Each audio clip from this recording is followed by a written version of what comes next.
Inna ad-dina 'indallahil Islam.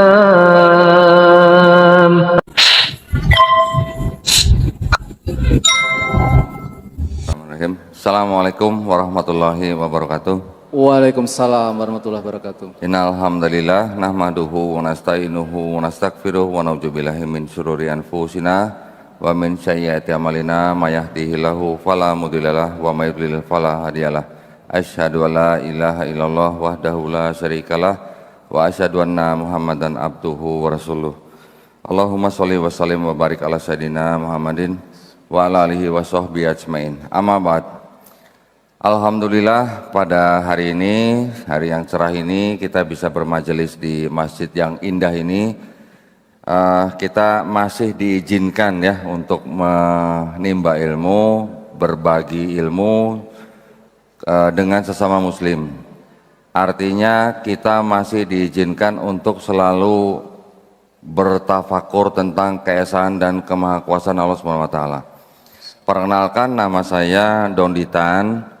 Tan itu marga saya ya. Kalau di Tionghoa itu ada marga kan, di belakang marganya. Tan itu marga. Kalau bahasa Tionghoanya marga itu se. Nah, jadi saya Dondi setan gitu. Setan ya, bukan seton ya. Setan. Baik. Nah, saya terlahir dari keluarga Tionghoa, lahir di Semarang, besarnya di Nusa Kambangan.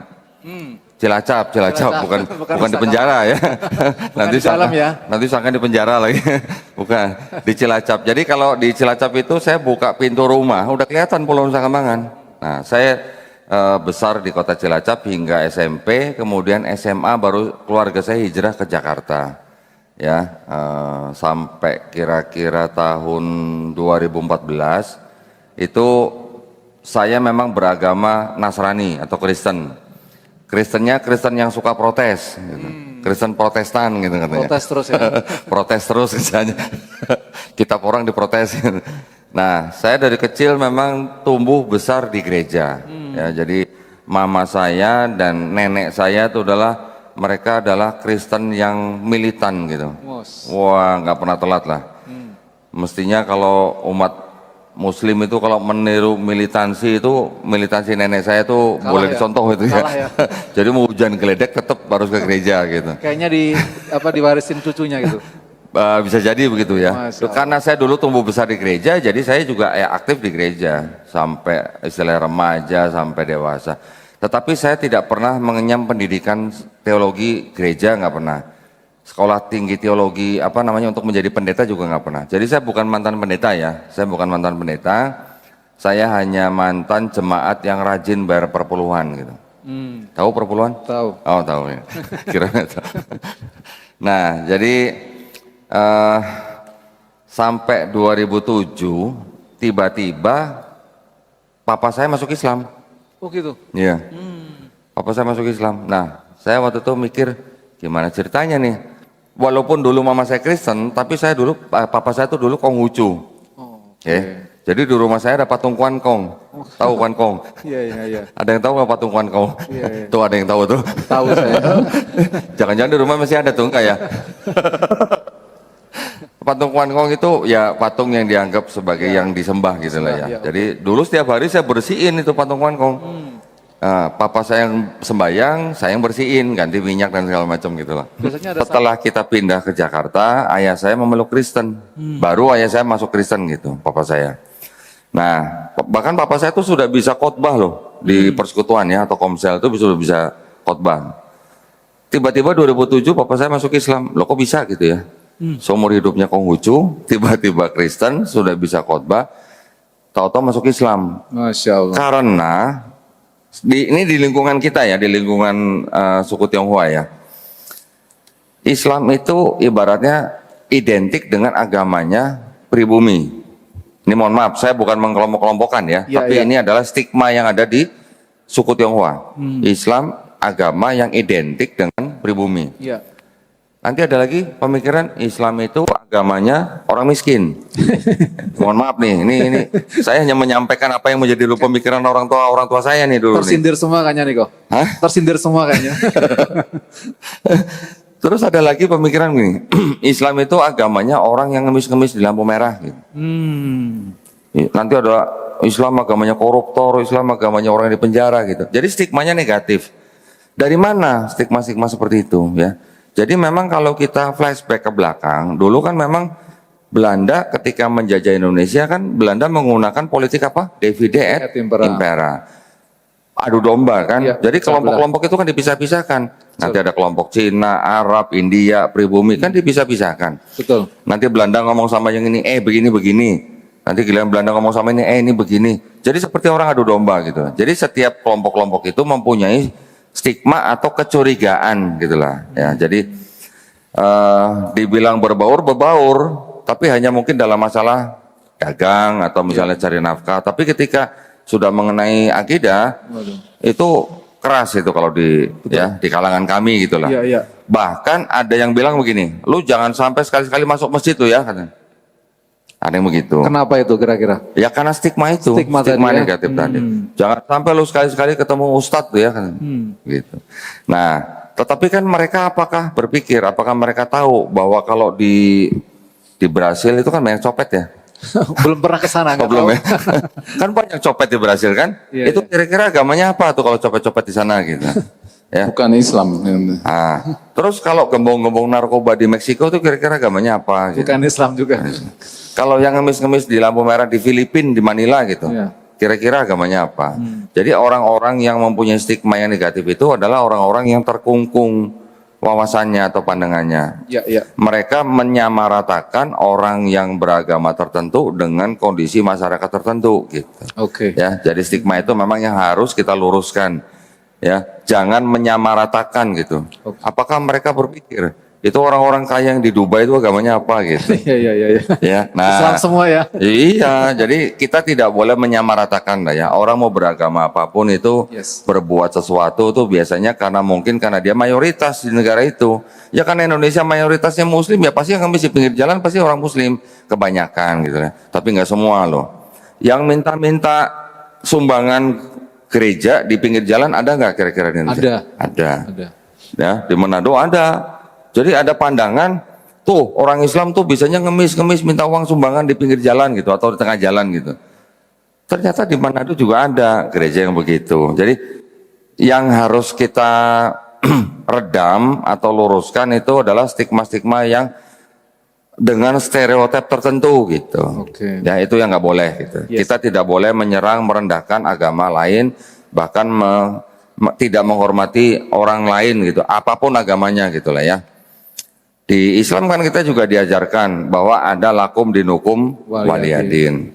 Kita istilahnya harus menghargai setiap orang apapun agamanya. Selama orang itu tidak memerangi kita. Kan begitu. Yes. Perintahnya kan begitu. Betul. Bahkan kalau lagi perang aja ada aturannya. Nggak boleh bunuh pendeta, nggak boleh rusak rumah, nggak boleh tebang pohon, nggak boleh bunuh wanita, apalagi anak-anak. Bahkan binatang ternak juga nggak boleh kan? Tidak boleh. Itu aturan kalau lagi perang, nah apalagi nggak perang gitu maksudnya. Jadi Islam sebenarnya kan mengajarkan sesuatu yang memang khusus diperuntukkan untuk manusia gitu, peradaban manusia. Gitu. Masya Allah. Nah, jadi ketika saya sudah melihat papa saya masuk ke Islam, saya berpikir, loh kok bisa ya gitu. Baru saya mulai mengamati Islam gitu. Tetapi ternyata yang saya amati bukan Islam yang waktu itu. Orangnya. Muslimnya. Orangnya Muslimnya.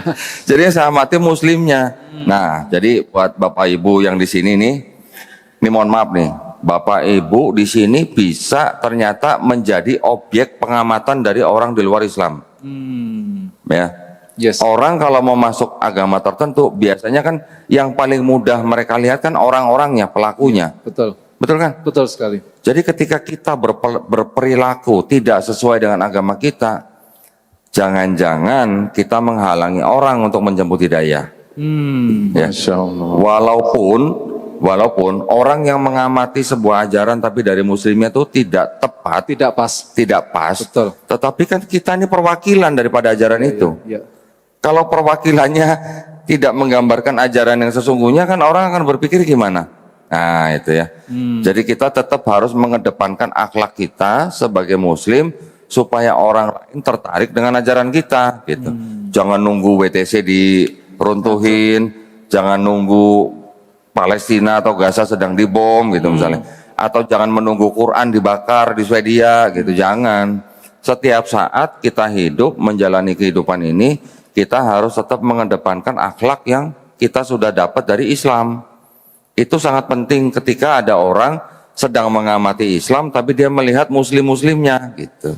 Nah dulu saya 7 tahun 7 tahun betul. ngeliatin 7 tahun muslimnya Untuk ngamatin ya. mengamati muslimnya. Nanti ada perang di sini, sweeping di sini, tawuran di sini, macam-macam. Jadi yang saya lihat adalah memang manusianya atau muslimnya atau bahkan ormasnya gitu. Tetapi ketika saya membaca Quran dalam terjemahan, kemudian saya menonton video-videonya daripada dai-dai kita yang luar biasa ya, baik yang dari luar negeri maupun yang dalam negeri, baru saya memahami, oh ternyata yang dilakukan oleh muslim-muslim itu tidak semuanya sesuai dengan ajarannya. Oke. Yes. Mungkin karena ada masalah politik, mungkin karena ada masalah sosial dan sebagainya, Ya. itu permasalahannya lain lah ya. Oke. Tetapi ajarannya sendiri tidak pernah mengajarkan sesuatu yang menzolimi orang lain gitu. Baru saya belajar di situ. Oke, tetapi kalau kita belajar hanya masalah agama ini baik, agama ini baik, agama ini baik, itu mudah ya. Kalau hanya untuk bilang semua agama baik, bisa, gampang. Betul. Tetapi ketika untuk mengatakan semua agama benar, berarti kan harus balik lagi kepada perspektif masing-masing agamanya. Iya. Ketika saya dari agama Kristen yang sudah saya ikuti sekian puluh tahun, untuk merubah pemikiran, untuk merubah iman itu kan nggak mudah. Pasti. Nah, pasti kan, apalagi ada urusan misalnya pekerjaan, urusan Keluarga. teman-teman, keluarga, sosial dan sebagainya. Tetapi pada akhirnya alhamdulillah qadarullah juga saya diperlihatkan sebuah video dari almarhum Syekh Hamid Didat. Oh, Hamid Didat. Ya. Oke. Beliau berceramah ngomongin Bible. Saya sebutnya Bible, jangan Alkitab ya. Bible aja. Iya. Karena saya masih sedih gitu kalau ada teman-teman muslim yang sebut kitab-kitabnya mereka dengan sebutan Alkitab. Iya. Karena apa? Karena Al-Quran juga ternyata disebut Alkitab. Ya. Gitu ya. Masih ada teman-teman kita yang menyebut kitabnya mereka dengan sebutan Injil. Di Quran juga disebut Injil. Nah, apakah Injil ini disebut yang ini dimaksud oleh Quran? Nanti dulu gitu. Nanti lagi. Ya. Makanya akhirnya ketika saya menonton video-video almarhum Syekh Hamid Didat, saya tertantang gitu. Karena dia mengatakan bahwa di dalam Bible ternyata ada plagiarisme, ada kontradiksi, ada ayat-ayat sisipan, ayat tambahan, bahkan ayat pinjaman, ayat pinjem kan. Pinjem gak dibalik-balikin gitu. Masya Allah. Ya, nanti ada ayat yang tidak asli dan sebagainya. Saya jadi tertantang untuk mencari tahu, untuk membuktikan bahwa dia salah gitu. Langsung dibuka nih. Saya buka, kan saya punya Bible. Tapi kan Bible saya, Bible yang tidak ada catatan kakinya. Oke. Gitu. Akhirnya baru saya cari-cari, ketemu ternyata memang benar. Jadi di dalam Bible saya itu, waktu itu memang ada kontradiksi, ada plagiarisme, ada yang tidak otentik, macam-macam lah gitu ya. Dan saya mendapat buktinya ternyata bukan dari kalangan luar Kristen, tapi dari dalam Kristen sendiri. Gitu. Karena di dalam Kristen itu sendiri ternyata memang terbagi-bagi menjadi beberapa kelompok. Ada kelompok yang konservatif, ini harus begini, imani saja gitu pokoknya. Jalani saja gitu. Nanti ada kelompok ini yang dengan kitab-kitab mereka yang mereka susun terjemahkan, ini kelompok yang agak jujur gitu. Agak jujur. Jujurnya karena dia menerjemahkan dari manuskrip-manuskrip yang paling tua. Oke. Yang paling dekat dengan narasumber gitu. Bukan yang belakangan gitu ya. Karena kan itu kan sudah ya sekarang sudah 2000 tahun ya dari istilahnya dari Nabi Isa Al-Masih. Ya. Dalam jangka waktu ratusan tahun ini masih ada manuskrip-manuskrip yang lama Yang gitu. lama ada. Tetapi setelah beratus-ratus tahun ini udah ada perubahan-perubahan. Sampai abad ke-16 itu baru ada masih ada perubahan-perubahan.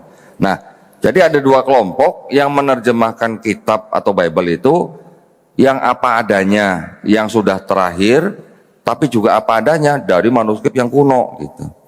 Di situ baru kelihatan bedanya. Oh, ini ada ayat begini, tapi di sini nggak ada gitu.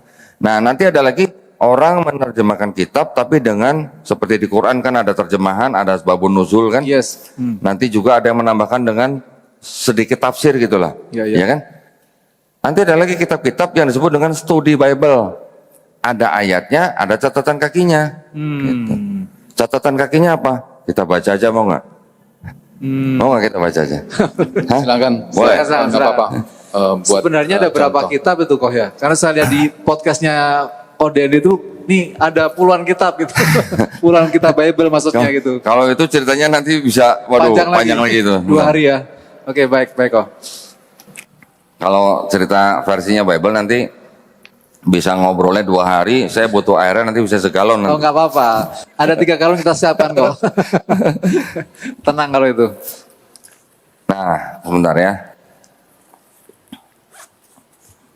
Ini kitab yang mau ditunjukkan ini apa? 2 kitab atau 3? Lumayan ada berapa biji itu saya bawa. Oke, tuh. siap. Nah, saya hanya memperlihatkan. Ini namanya apa? Kitab suci. Kitab Katolik. suci Katolik. Ini apa? Tidak untuk diperdagangkan. Ini bapak-bapak harus percaya sama dia ya. Ini kan hostnya nih ya. Jadi apa yang dia baca, apa yang dia lihat nih. Wallahi. Ini apa? Kitab suci Katolik Ya, dengan pengantar dan catatan lengkap. ya, tahun 2009 ya 2009. dipersembahkan kepada Umat Katolik Indonesia. Oleh? Direktur Jenderal Bimbingan Masyarakat Katolik Departemen Agama Republik Indonesia. resmi nggak? Saya di rumah punya nih. Serius? Ibu saya masih Katolik. Masya Allah. Enggak, Sama tapi yang ini atau yang ini? Nggak tahu pokoknya begini. Mirip aja. Kalau yang jemaat pegang yang ini. Oh, iya, iya. Nah, Iya, iya. kalau ini untuk belajar, ini gitu. khusus untuk calon pastor. Tafsirnya gitu ya. Ada tafsirnya. Dulu kakak saya calon pastor kok. Calon pastor. Nah, Di Jogja. mungkin yang ini. Nah, mungkin yang ini, betul. Coba aja dilihat kalau masih ada, boleh saya tawar, saya beli aja deh. Nanti saya tanya kakak saya dulu. Boleh. Nah, gini. Di seluruh kitab mereka itu kan gini ya. Kan kebanyakan kelompok Kristen yang paling besar itu adalah kelompok Kristen yang mempercayai dengan Trinitas, betul ya? Oke, ya betul. Trinitas itu kan akidahnya mereka, konsep ketuhanan mereka yang mengatakan bahwa Bapa itu Tuhan, Yesus Tuhan, Roh Kudus Tuhan, tapi bukan 3 Tuhan tapi 1 Tuhan gitu. Ya. Lanjut, Bapa itu Maha Kuasa, Putra Maha Kuasa, Roh Kudus Maha Kuasa, tapi bukan 3 Maha Kuasa tapi 1 Maha Kuasa. Paham nggak? Ya, pusing saya. Oh, kirain paham. Ya, jadi itu adalah akidahnya mereka. Kita tetap harus menghargai dan menghormati mereka ya. Di sini saya bercerita begini bukan untuk membenci mereka, bukan loh, bukan ya, sama sekali bukan. Tetapi yang saya ceritakan di sini adalah untuk memperkuat akidah kita dari upaya-upaya pemurtatan, gitu ya. Masih ada nggak upaya pemurtatan? Banyak, Oh masih. banyak. Kalau masih berarti saya dakwah terus dong. Kalau sudah nggak ada saya stop, saya nggak dakwah lagi gitu. Iya, iya, Ya, siap, tapi kalau masih ada, saya akan bongkar terus gitu, supaya umat Islam tahu Insya Allah. isinya mereka gimana gitu ya, supaya kita tidak mudah dimurtadkan. Ya, sekarang kita baca dulu. Baik. Ini ada ayat nih nomor 7 nih, silakan nih. Jangan pakai Bismillah ya. Nomor 7 ya. Nah, Yang dari sebab ini. 1 Yohanes 5 ayat 7. Yang dari sebab ini. Iya, Saya sebab- baca ya. Nah, 1 Yohanes ayat 5, nomor 7 ya. Sebab ada 3 yang memberi, yang memberi kesaksian jadi di dalam surga. ya, Bapa, Firman, dan Roh Kudus, Ya. dan ketiganya adalah satu. ya, terus, Cukup. terus, Nomor 8 ya, 8. sampai kata di bumi. Dan ada 3 yang memberi kesaksian di bumi. Bumi, oke. Nah, ini kitab yang khusus tadi untuk belajar kan. Ini kitabnya jemaat nih. Oke. Kalau jemaat ke gereja bawanya yang ini gitu ya. Sama nggak isinya dengan ini yang merah? Sama, ini juga Yohanes juga ya. Ya, 1 Yohanes 5 1 7. 5 juga ya. Ini nomor 7 juga. Sebab ada 3 yang memberi kesaksian di dalam surga. Bapa, Firman, dan Roh Kudus. Dan ketiganya adalah satu. Dan ada 3 yang memberi kesaksian di bumi. Sama ya ayatnya. Sama. Ini ada Ini ada catatan kakinya nih. Ayat 7 sampai 8 di dalam sorga sampai di kata bumi, keterangannya apa? Oke. Catatan kakinya ayat 7 sampai 8 di dalam surga, di bumi. Bagian ya. Ya. Bagian ayat ini tidak terdapat dalam naskah Yunani yang paling tua dan tidak pula dalam terjemahan-terjemahan kuno, bahkan tidak dalam naskah-naskah yang paling baik dari Vulgata ya. Vulgata. Vulgata itu Bible yang berbahasa Latin di abad keempat. Itu yang sudah berapa abad itu? abad keempat. Abad keempat. Oke. Terus belum selesai. Oh, belum selesai. Kira udah selesai. Terus? Bagian ini kiranya aslinya sebuah catatan yang di pinggir halaman. Nah, Salah satu naskah terjemahan Latin yang kemudian disisipkan ke dalam naskah-naskah oleh penyalin. Dan akhirnya bahkan disisipkan ke dalam beberapa naskah Yunani. Karenanya bagian ini pasti tidak asli. Jujur banget. jujur kan? Jujur banget. Tidak asli apa? Ya nggak asli pokoknya. Pakai pasti lagi kan? Pasti lagi. Dan ini baru satu ya, nggak cuma satu, Pasti ternyata banyak ya, banyak. Nah, tapi yang saya bacakan atau yang saya tunjukkan di sini kan adalah yang dianggap sebagai bukti bahwa di dalam kitab mereka ada ajaran Trinitas, gitu kan? Ternyata yang dianggap sebagai ajaran Trinitas di sini keterangannya pasti tidak apa? Asli. Tidak asli. Pasti lagi. Nah, pakai pasti kan? Yang lain banyak, nanti ada ayat-ayat yang Pasti disisipkan banyak. Nah, jadi ketika saya mengetahui ada sebuah bukti seperti ini, saya akan bertanya dalam hati saya, bisakah sebuah kitab yang dianggap sebagai kitab suci memuat ayat yang pasti tidak asli? Gitu. Masya Allah. Gimana kalau punya Quran, di dalam Quran ada terjemahan, ada catatan kaki, Ya kita ragu lah. ayat ini pasti tidak asli gitu. Iya. Gimana? Berarti kalau yang percaya itu berarti kalau kita boleh bilang kan, Nah, ya gitu. begitu. Ya, ada nggak di Quran begitu? Tidak ada. Nah, dibilang mujalik tidak ada ya. Tetapi kalau kitab ini bisa begini, kenapa? Karena memang proses dari mulai yang ditulis pertama kali itu sampai kepada yang diterima semua kalangan, itu semuanya prosesnya memang manual gitu.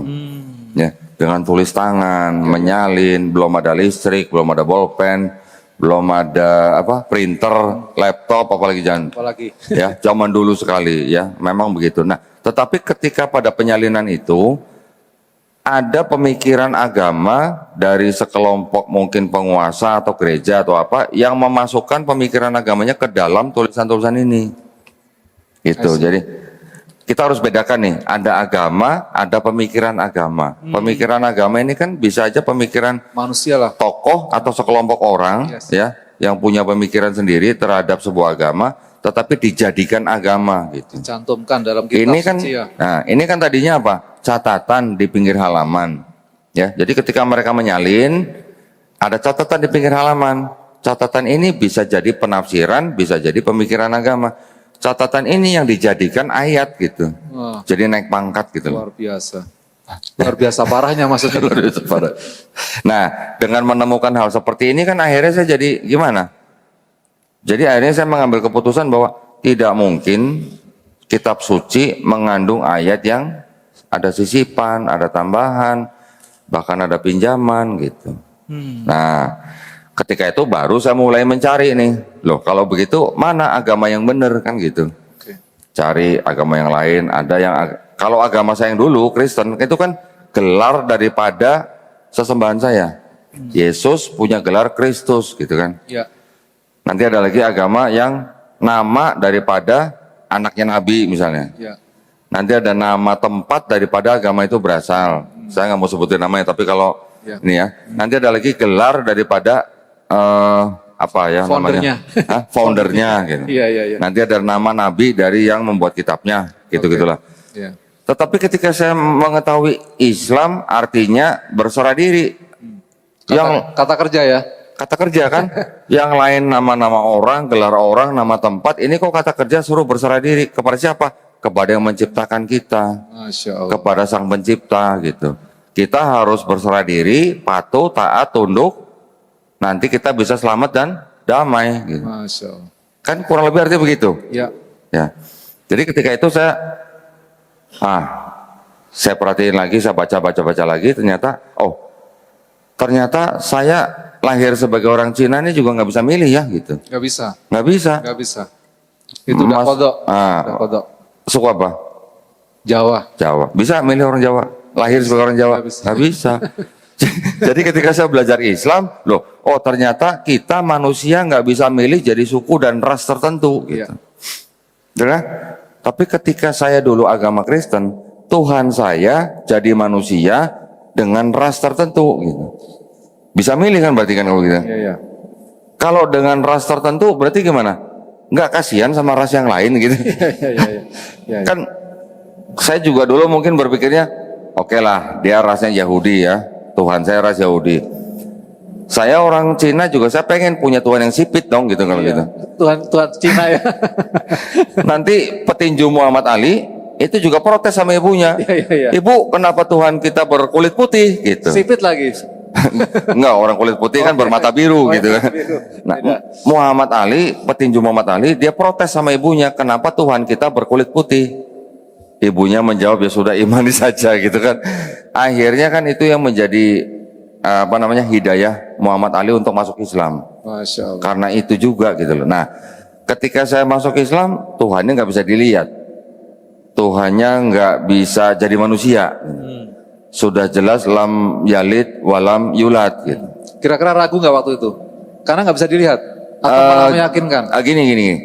Pada waktu saya masih Kristen, sebenarnya saya juga memandang daripada Trinitas itu kan, saya yakin semua orang itu tidak akan bisa menjelaskan Trinitas dengan sempurna. Oke. Ya, karena bapak-bapak gereja yang dulu juga bilang Trinitas adalah misteri. Kalau sudah misteri, yang berani menjelaskan pasti nggak tahu berarti gitu. Namanya juga misteri. Misteri. Nah, jadi ketika saya melihat Islam, mempelajari Islam, oh ternyata kita tidak bisa milih jadi orang suku tertentu. Kita juga dulu sebenarnya sebelum lahir jadi manusia juga sudah berikrar bahwa Rob kita adalah Allah Subhanahu Wa Taala, betul kan? Betul. Kita lahir juga kita sebenarnya Muslim fitrahnya, betul? Ya. Karena kita tidak bisa apa-apa kecuali berserah diri kepada Allah Subhanahu Wa Taala. Jadi saya akhirnya sangat setuju dengan pernyataan bahwa ketika orang menerima Islam, mengenal Islam sampai akhirnya dia masuk Islam, sebenarnya dia tuh kembali ke fitrahnya, Yes. bukan pindah agama sebenarnya. Iya, iya, Nah, iya. kalau begitu kan saya berarti harus mulai berpikir, ini dari sekian banyak agama, berarti apakah ini semuanya agama yang diturunkan oleh pencipta kita gitu. Kalau kita sebagai orang tua nih, buat bapak ibu yang sudah punya anak, Ya. ya, atau sekolah lah misalnya sekolah, kan pasti memberikan aturan kepada anak kita atau murid kita, Ya. betul kan? Apakah kita akan memberikan aturan yang berbeda-beda? Misalnya untuk kelas 1 aturannya begini, untuk kelas 2 aturannya begini. Kan, apa mungkin begitu? Ya, tidak. Aturan. Sama. Kan gak mungkin, pasti aturan sama gitu. Sama. Pemerintah juga membuat aturan untuk setiap warga negara kita, apakah beda-beda? Pasti sama lah ya. Nah, jadi saya mikir, apa iya Tuhan memberi aturan itu beda-beda dengan adanya agama ini, agama ini, agama ini, agama ini gitu. Itu yang membuat saya juga berpikir gitu kan. Jadi ketika saya akhirnya membaca sebuah ayat kalimat inna dinna indallahil Islam, wih berani banget ya. Saya pikir berani banget gitu, karena apa? Itu kan sebuah klaim bahwa Islam adalah agama yang diridhoi Allah Subhanahu Wa Taala. Terus agama yang lain berarti yang selama ini yang saya anut Tidak diridhoi. berarti tidak diridhoi itu gimana? Tapi ternyata ketika saya cari di kitab saya memang tidak ada ayat begitu. Agama Kristen adalah yang diridhoi Bapak gitu, nggak ada gitu. Nggak ada begitu. Jadi kan saya baru mikirnya gini, oh berarti ada kemungkinan ini buatan manusia. Ada kemungkinan agama yang lain juga buatan manusia. Betul kan? Tapi ketika Islam berani klaim inna dina indallahil Islam, saya harus bisa membuktikan benar nggak nih agama yang dari Allah Subhanahu Wa Taala. Membuktikannya bagaimana? Apakah saya harus mati dulu ketemu Allah gitu? Kan enggak. Iya, iya. Banyak orang, apalagi orang-orang ateis, yang menuntut dia harus bisa melihat Tuhannya baru dia percaya ada Tuhan. Betul kan? Sampai sekarang ateis terus ya. Nggak Sampai ketemu. sekarang ateis terus. Tetapi kita kan kalau untuk membuktikan bahwa ada perusahaan misalnya merek kamera itu gitu, dengan kita melihat kamera ini, kita percaya nggak bahwa ada perusahaan yang membuat kamera ini yang nama perusahaannya ini gitu? Pasti ada. Bisa kan? Iya. Kita tahu bahwa ada perusahaan membuat kamera dengan merek itu. Saya nggak sebutin namanya nih, mereknya nih. Ntar Nanti promosi sangkaan sponsor beda lagi nanti. kan. Beda lagi nanti. Ya. Dari mana kita bisa mengetahui kamera ini dibuat oleh perusahaan itu misalnya? Dari mana? Kita bisa melihat buku Buku petunjuk. owner's manual kan, Iya. begitu. Nah, ketika kita baca buku owner's manual, kita tahu bagaimana cara mengoperasikan barang itu. Barang itu harus diperlakukan seperti apa juga ditulis kan, Iya, iya. nggak boleh kecebur air misalnya, nggak boleh dalam keadaan temperatur sekian misalnya. Semua hal itu sudah ada di buku Petunjuk. owner's manual. Dan kita tahu ini ada yang bikin pasti perusahaan ini. Mungkin kita bisa baca, oh ini di Jepang misalnya gitu kan. Begitu juga dengan Quran. Sorry kok saya pegang ini sih, bukan ini. Maksud saya Quran. Ini. Nah, Pinggirin dulu. ketika Quran kita baca, di dalam Quran ada keterangan yang apa? Cerita tentang asal-usul manusia. Ada ayat-ayat yang berhubungan dengan sains. Masya Allah. Ada ayat-ayat yang menceritakan kita di bumi ini disuruh ngapain gitu. Nanti kita kalau udah mati mau kemana gitu. Kita terbuat dari apa misalnya. Ayat-ayat begitu tuh banyak, ratusan, bahkan ada kurang lebih 1000. Masya Allah. 1000 ayat di dalam Quran yang berurusan dengan ilmu pengetahuan. Yang pada waktu diturunkan mungkin orang nggak tahu tuh maksudnya apa gitu. Ya, tetapi baru zaman sekarang kita bisa membuktikan ternyata di dalam Quran ayat-ayat sains itu ternyata terbukti benar. Masya Allah. Contoh misalnya, ya, besi diturunkan dari langit katanya. Kami menurunkan besi untuk bermanfaat bagi manusia. Al-Hadid 25. Ketika orang-orang Quraisy dengar ayat itu, apakah kira-kira mereka tahu? Besi, kami menurunkan besi, turun dari mana? Gitu. Nggak ada yang nggak kelihatan langsung ya. Zaman sekarang kita bisa mengetahui dengan pasti bahwa besi-besi yang ada di bumi, menurut lembaga-lembaga atau perusahaan-perusahaan atau yang memang berkecimpung di dalam dunia antariksa gitu ya, mereka berani menyatakan bahwa besi-besi yang ada di bumi di permukaan itu asalnya bukan dari bumi, berarti pernah turun ke bumi, gitu. Itu baru contoh yang paling mudah, gitu. Yes. Dari istilahnya Quran. Sekarang bagaimana ceritanya seorang nabi yang ummi katanya? Nggak bisa. Tidak pandai baca tulis lah ya, tidak pandai baca tulis. Kok bisa mengatakan hal-hal seperti itu? Gitu. Apakah kita tidak mau berpikir? Apakah kamu nggak menggunakan otak? Gitu. Ibaratnya dalam bahasa sekarang. Nah, jadi kita sebagai orang yang sekarang hidup di zaman sains, kita sudah mengetahui sains, terus kita diperlihatkan atau kita mengetahui di sini ada hidayah nih sebenarnya. Setiap saat kan Allah SWT menyediakan hidayah. Iya. Quran ini kan hidayah yang paling lestari gitu istilahnya. Iya. Kami yang menurunkan, kami pula yang menjaganya. Ini kan hidayah. Masya Allah. Ketika orang membaca ini, mengetahui ini, kemudian tahu hukum-hukum yang lain di luar Quran, terus tidak mengakui ini sebagai firman Tuhan, nah itu yang kebangetan gitu. Akhirnya ya saya menyerah. Nggak mungkin kalau gitu nih karangan manusia, nggak mungkin. Berarti inilah agama yang benar-benar diturunkan yang menciptakan manusia langit dan bumi gitu. Oke, baik kok. Ini tadi kan baru bicara kronologisnya. Iya. Si Kodondi sampai masuk Islam gitu ya. Nah, nanti mungkin akan disambung pertanyaan sama para jamaah, tapi mungkin sesuai dengan tema hari ini. Nah, ini kan ya Pak Ustadz Fauzi ya. Tantangan dakwah hari ini itu apa kira-kira gitu? Nah, nanti pasti akan balik lagi ke sini. Ya. Insya Allah, monggo. Baik. Tafadhol. Baik, nah kalau tantangan dakwah Nabi kita Nabi Muhammad SAW pada zamannya kita sudah tahu lah ya semua ceritanya ya. Iya. Zaman sekarang kita sudah tidak bisa istilahnya dengan mudah di setiap negara. Contoh di Indonesia kan kita kan hidup di negara sekuler, ya. Kapitalis sekuler. Bukan negara yang menjalankan syariat Islam. Yes. Mungkin ada provinsi yang khusus diberikan otonomi khusus untuk menjalankan syariat Islam yang di daerah istimewa Aceh. Itu Tapi kan belum semua. secara satu negara kita negara sekuler nih. Yes. Bagaimana tantangan dakwah kita? Nah, saya bicara gini bahwa Islam itu agama misi bukan? Agama misi, ya. Tetapi kita juga harus paham kenapa kita membicarakan kitab-kitab orang di sini, karena agama mereka juga agama misi. Ya. Pastinya. Kita tahu bahwa agama Kristen juga agama misi, kita Islam juga agama misi.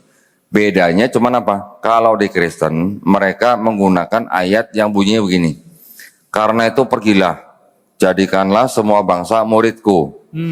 Baptislah mereka dalam nama Bapa dan Putra dan Roh Kudus. Kalau kita apa? Sampaikanlah walaupun hanya satu ayat. Tetapi di dalam Islam kan kita hanya menyampaikan la ikraha fiddin, tidak ada paksaan, gitu kan? Betul. Tapi kalau yang ini gimana? Jadikanlah semua bangsa muridku. Jadikanlah. Baptislah mereka dalam nama Bapa dan Putra dan Roh Kudus. Ya, kalau belum dibaptis kan belum kelar berarti kan urusannya. Nah, betul dua-duanya agama misi. Tetapi negara Republik Indonesia kan sudah memberikan aturan, ya, bagaimana mensiarkan agama kepada orang yang sudah beragama. Boleh nggak gitu? Ya, contoh kita sudah umat Islam. Boleh nggak mereka mensiarkan agama mereka kepada orang yang sudah beragama? Nggak boleh. Itu ada aturannya. Aturannya ada di keputusan bersama dua menteri, Menteri Dalam Negeri dan Menteri Agama, nomor 1 tahun 79. Dilarang mensiarkan agama kepada orang yang sudah beragama. Itu di Indonesia tuh ya. Itu yang masih sering dilanggar oleh teman-teman kita gitu. Makanya kita perlu memberitahukan kepada sesama muslim isinya mereka bagaimana, akidahnya mereka bagaimana, konsep ketuhanannya bagaimana, konsep peribadatannya bagaimana, yang kita bisa bandingkan sendiri dengan Islam gitu loh. Supaya kita paham berarti konsep kita, konsep ketuhanan kita, konsep keselamatan kita, dan dari kitab suci kita sendiri, ini sudah tidak bisa dibantah bahwa ini adalah asli atau murni firman Allah. Gitu. Masya Allah. Ya, tetapi kalau ini yang tadi saya tunjukkan, Yes. pasti tidak asli, gitu kan. Nah, Pasti tidak. ketika kita berdakwah kan bisa ke dalam dan bisa keluar. Dan juga kan tergantung medianya bagaimana. Tantangan saya buat berdakwah pada zaman sekarang adalah bagaimana kita bisa menyebarkan firman Allah Subhanahu wa taala ini sebagai kebenaran yang hakiki baik kepada umat Islam maupun kepada umat non-Islam tapi yang belum beragama. Gitu ya. Ya, ya. Kita juga harus mengikuti peraturan pemerintah nih. Kita juga tidak boleh serta-merta door to door, ketok-ketok pintu orang yang belum muslim gitu. Ayo baca Quran yuk. Nanti dulu, ini orang sudah beragama, nggak boleh begitu gitu. Yang mereka lakukan begitu, yang itu harus kita cegah gitu. Ya.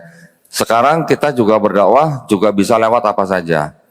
Sekarang banyak medsos, mau apa sebutlah, anggap aja apalah, mau TikTok, IG, YouTube dan sebagainya. Ya. Itu semua bisa menjadi sarana dakwah yang paling efektif karena jangkauannya sangat luas gitu. Ya.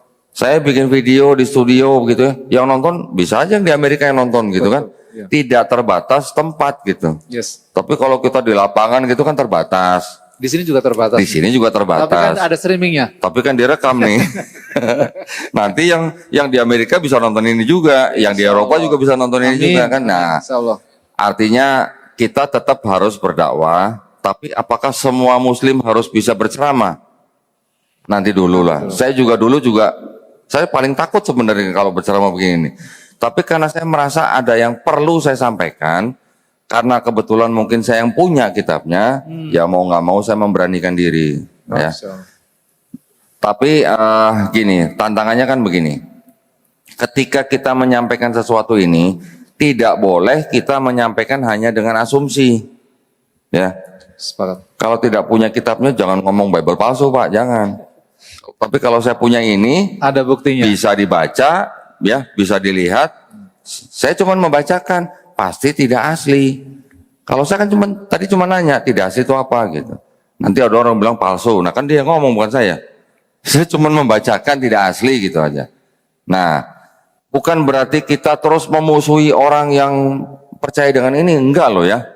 Jangan memusuhi gitu. Kalau mereka tidak memerangi kita, kita juga tidak boleh memerangi. Tidak boleh. Jadi kita harus bijak dan kita di dalam zaman sekarang kita berdakwah. Ini yang penting nih. Di dalam Quran juga sudah ada rambu-rambunya. Bagaimana kita berdakwah dan bagaimana kita berinteraksi dengan orang-orang yang selain Islam. Allah Subhanahu wa taala sendiri memerintahkan kepada kita supaya kita tidak boleh memaki-maki atau menghina sesembahan orang lain. Tidak boleh. Betul sama kan? sekali. Kenapa? Karena kalau kita mencaci maki, nanti mereka akan mencaci maki Allah Subhanahu wa taala Tuhan kita. tanpa pengetahuan. Ya. Gitu kan? Jadi kita juga tidak boleh menghina agama orang lain, kita juga tidak boleh menghina pribadi orang lain. Ya. Nah, kalau buat saya sendiri, karena saya memang sudah mempelajari apa yang sudah saya punya ini, bahan-bahannya, jadi saya menggunakan metode dakwah dengan mengajak orang berdialog. Oke. Ya, berdialog atau kata lainnya berdebat lah gitu. Ya. Debat aja lah yang lebih jelas. Di dalam Islam boleh nggak berdebat? Tidak boleh. Tidak boleh. Tidak Ustaz? boleh. Tidak boleh. Ya. Masa? Diskusi boleh. Kalimatnya diskusi mungkin. Ada di Al-Ankabut. Ya. Janganlah kamu berdebat dengan ahlul kitab. Apa? Ada kecualinya. Ada kecualinya. Kecuali dengan cara apa? Yang paling baik. Dengan yang ma'ruf. Nah, cara yang paling baik ini bagaimana? Yaitu tadi, kita tidak boleh mencaci agama orang lain, kita tidak boleh mencaci sesembahan orang lain, Ya. kita juga bicara juga harus ada dalil, gitu, atau ada bukti. Nah, itu yang kami lakukan di dalam zaman sekarang ini. Oke. Kami melakukan yang namanya gausal fikri atau perang pemikiran. Yes. Ya, Pemahaman ya. perang fisik sudah nggak zaman lah ya di, Nggak zaman. di Indonesia kan kita juga udah negara yang merdeka, yang damai gitu istilahnya. Tapi kita juga kan diperintahkan untuk memerangi kekufuran, Harus. ya kan? Memerangi kekufuran itu kan bisa bermacam-macam cara. Salah satunya adalah dengan perang pemikiran. Tujuannya apa? Supaya umat Islamnya akidahnya makin kuat Yes. dan terhindar atau istilahnya tidak mudah untuk dimurtadkan. Tetapi contoh begini, misalnya di keluarga kita, keluarga Muslim, ada anggota keluarga yang dia mempelajari agama lain, kemudian dia masuk agama lain, boleh nggak? Kita bisa melarang nggak? Tidak bisa melarang. Tidak bisa, karena negara Republik Indonesia menjamin hak Ada kepada undang-undang. setiap warga negara untuk apa? Memilih dan menjalankan agama dan kepercayaan masing-masing. Ya, saya juga sering mendapatkan tamu dari keluarga Islam yang anaknya mau murtad, bahkan ada yang sudah murtad. Saya juga ngomong yang sama, Bu, nanti dulu ya. Kalau kita mau menasehati anak, memberitahukan tentang Quran atau Islam, itu boleh-boleh Boleh, saja. wajib. Tetapi kita tidak boleh melarang anak kita untuk memeluk agama lain selain Islam. Lagian di Islam kan juga la ikraha fiddin. Negara juga memberikan jaminan yang penuh gitu. Jadi saya juga mengatakan kepada orang-orang yang mau masuk Islam, tapi mereka mungkin masih takut dengan keluarga dan sebagainya, saya juga berikan itu. Ada di dalam Undang-Undang Dasar 1945 pasal 29 ayat 2. Orang tua juga tidak bisa melarang anaknya untuk memilih agama tertentu gitu. Yang bisa kita lakukan adalah kita memberitakan membuktikan kebenaran daripada Al-Qur'an. Itu aja sih. Baik, baik. Nah, ya, kira-kira gitu. Baik. Mudah-mudahan ini sih memang tantangan ya. Ini tidak mudah. Saya juga mendapatkan belum semua bisa menerima hal seperti ini. Baik. Ya. Masya Tapi Allah. mudah-mudahan insya Allah nanti bisa lebih luas lagi gitu. Insya Allah amin. Baik, Masya Allah. Koh Dondi sudah memberikan tadi kronologi beliau memilih Islam dan juga tadi bagaimana menjelaskan tantangan dakwah hari ini ya Koh ya. Intinya adalah bagaimana kita itu memberikan pemahaman atau perang pemikiran. Baik, langsung aja Pak Satya kita buka kepada para jamaah untuk tanya jawab. Mungkin bisa dibantu disebutkan nama dan dari mana. Bisa berdiri. Berdiri, silahkan. Sebentar, pakai mic. Sebutkan nama aslinya dari mana. Iya, siap. Assalamualaikum warahmatullahi wabarakatuh. Waalaikumsalam warahmatullahi wabarakatuh. Salam kenal semuanya, nama saya Coki. Mas Coki. Saya dari Tangerang, Kota Bumi. Oke, baik Ya, Kota Bumi. kebetulan juga saya salah satu orang yang banyak ngambil ilmu dari Kodondi. Masya Allah. Ya, salah satu penontonnya Kodondi ya untuk ambil ilmu dari sebelum Kodondi rame sekarang lah. Gitu. Allah Karena Akbar. memang keilmuannya Kodondi itu langsung dari kitab dan memang bicara bukan pakai asumsi tapi pakai data. Masya Jadi Allah, siap. saya ada mungkin sekitar 4 pertanyaan ya. Banyak banget. Banyak amat. Iya. Dua aja boleh. Dua ya. Dua. Nanti Oh, boleh. lainnya. Boleh. Yang pertama mungkin pertanyaan saya kalau gitu yang berhubungan dengan tema yaitu tantangan dakwahnya Kodondi. Oke. Kan Kodondi saat ini nih video-video dakwahnya Kodondi tentang dialog lintas agama itu udah mulai tuh diputer sama pendeta-pendeta di gereja. Bos. Wah.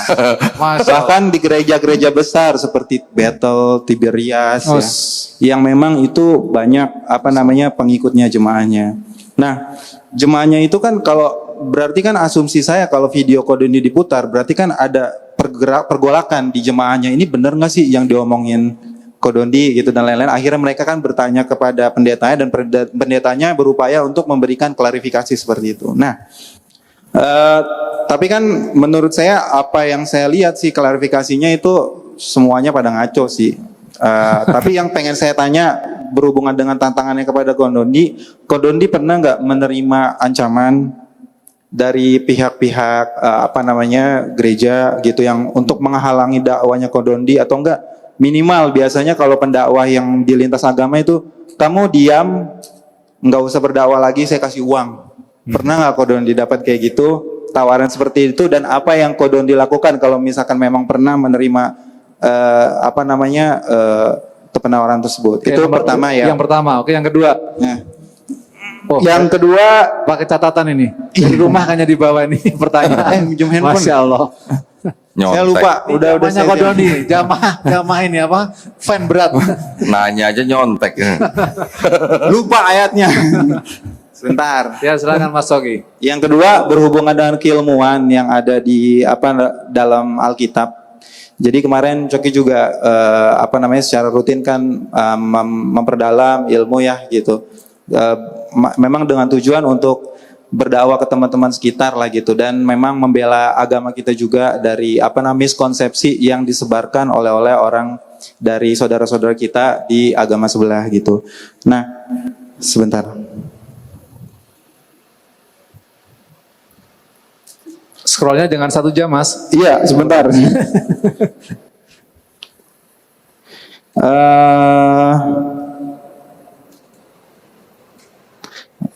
Coki nemuin sebuah ayat di Yeremia. Yeremia 369. 369. Yeremia 369. Iya, ini di sini Puasa. Iya betul. Tentang puasa, Kodondi betul. Ya. Tentang puasa di bulan ke-9. Ya. Nah, bulan ke-9 itu kan kalau di pembulanan kita ya, itu kan Ya. Ramadan, Iya, Kodondi ya. betul. Yang pengen Coki tanya di sini, apakah ini orang-orang keturunan dari Raja Yehuda yang dipimpin oleh Yoakim bin Yosia itu melakukan puasa Ramadan seperti apa yang kita lakukan pada hari ini? Itu aja, Kodondi. Baik, Terima kasih. Mas Sogi. Ya. Ini sebelum lanjut ya, ini kalau kita boleh bilang Kodondi ini hafiznya Bible gitu. Enggak. Karena setiap Nggak ditanya tahu. ada yang habis Bible, nggak ada. Pak Ustadz Fauzi mau satu lagi atau dijawab dulu? Maaf Ustadz Wicak, langsung dijawab sama siap, baik, Kodondi, baik. dan selanjutnya nanti dari pihak akhwat yang akan bertanya baik. biar Oh, adil. baik. Silakan dijawab langsung. Baik, tadi kalau ditanya apakah ada ancaman dari gereja gitu? Alhamdulillah sampai sekarang belum ada. Alhamdulillah. Ancaman belum ada, tawaran uang juga belum ada. Alhamdulillah juga ini. Belum ada, alhamdulillah. Ya. Nah, tapi kalau tadi menanggapi daripada informasi tadi dari Coki bahwa sekarang ini memang beberapa video ya, bukan video saya aja. Oke. Ada beberapa video dari teman-teman yang lain kayak Ustadz Zuma juga ditayangkan di gereja. Memang tujuan mereka menayangkan video itu adalah setelah ditayangkan, nanti pendetanya akan menjelaskan kepada jemaatnya bahwa ini salah. Gitu. Diklarifikasi lah ya. Klarifikasi lah Oke. gitu. Jadi dalam rangka juga mereka menguatkan akidah jemaatnya juga gitu ya. Ya bedanya cuman kita di sini juga tidak menayangkan gitu. Ya. Tetapi yang dilakukan sebenarnya sama. Saya membentengi akidah umat Islam supaya tidak dimurtadkan oleh orang-orang misionaris. Mereka membentengi akidah jemaatnya supaya tidak terpengaruh oleh Islam. pendakwa Islam. Kurang lebih seperti itulah sebenarnya. Tetapi yang membedakan adalah apa? Kita tidak melakukan atau kita insya Allah tidak melanggar aturan pemerintah dengan cara mensiarkan agama kepada orang yang sudah beragama. Itu bedanya. Tetapi kalau dari pihak sana, itu ada yang namanya misi ya. Misi itu bisa disebut sebagai kontekstualisasi. Kontekstualisasi ada jenjangnya, ada dari C1 sampai C6. Oke. Nah, itu nanti cukup inilah ya. C1 buka gereja pakai bahasa lokal. Ini secara cepat aja nih. Oh gitu. C2 buka gereja dengan bahasa C1 buka gereja dengan bahasa asal. Bahasa asalnya. C2 buka gereja dengan bahasa lokal. C3 dengan bahasa lokal dan sudah menerima budaya lokal atau tradisi lokal. Oke. C4 sudah menerima budaya lokal plus tradisi Islam. C5 sudah mulai kelihatan kayak Muslim gitu. Wah ini yang berat. Sudah pakai gamis, sudah Ya, berjenggot, sudah berkopiah, tidak makan babi dan sebagainya. Sudah kelihatan seperti bukan Kristen, tetapi sebenarnya masih Kristen. Mereka nanti buka gereja, gerejanya nama-namanya yang Islami gitu lah. Gereja Isa Al-Masih atau bagaimana. C6 yang terakhir, itu mereka sudah bisa istilahnya, kalau istilahnya zaman sekarang tuh mission impossible kali ya. Iya, jadi sudah nggak kelihatan. Orang taunya dia Muslim. Itu C6 ya? C6. Jadi pernah dengar dulu di Aceh waktu masih zaman penjajahan Belanda. Aceh itu kan tempat yang tidak bisa dikalahkan oleh tentara Belanda pada saat itu. Ya. Tetapi setelah masuk seorang yang namanya Abdul Ghaffur, Dari yang Belanda ya? orang Belanda, Ya, Belanda. ganti nama kan, sebelumnya Snuk Urgonya kan, Iya. belajar Islam di Saudi, bahkan naik haji, Iya. datang-datang guru ngaji. Ya, guru Siapa ngaji. yang gak terpesona gitu kan? Iya. Oh orang bule Islam. Iya, gitu. Islam. Lebih fasih, lebih. Ternyata setelah dia masuk Aceh sekian lama, informasi sampai ke Belanda baru kalah Acehnya. Itu udah C6 itu yang begitu. C6. Nanti bisa juga dia menyamar sebagai sebagai pengajar atau apa. Itu sudah merupakan misi yang sudah Tersistem. niatnya nggak kaleng-kaleng gitu. Iya, nggak kaleng-kalengnya. Niatnya ya. Nah, kita bagaimana bisa mengetahui atau bisa waspada dengan misi-misi seperti itu?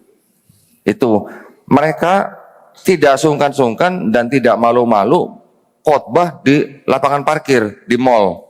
Pernah nonton videonya? Ya, ada kan?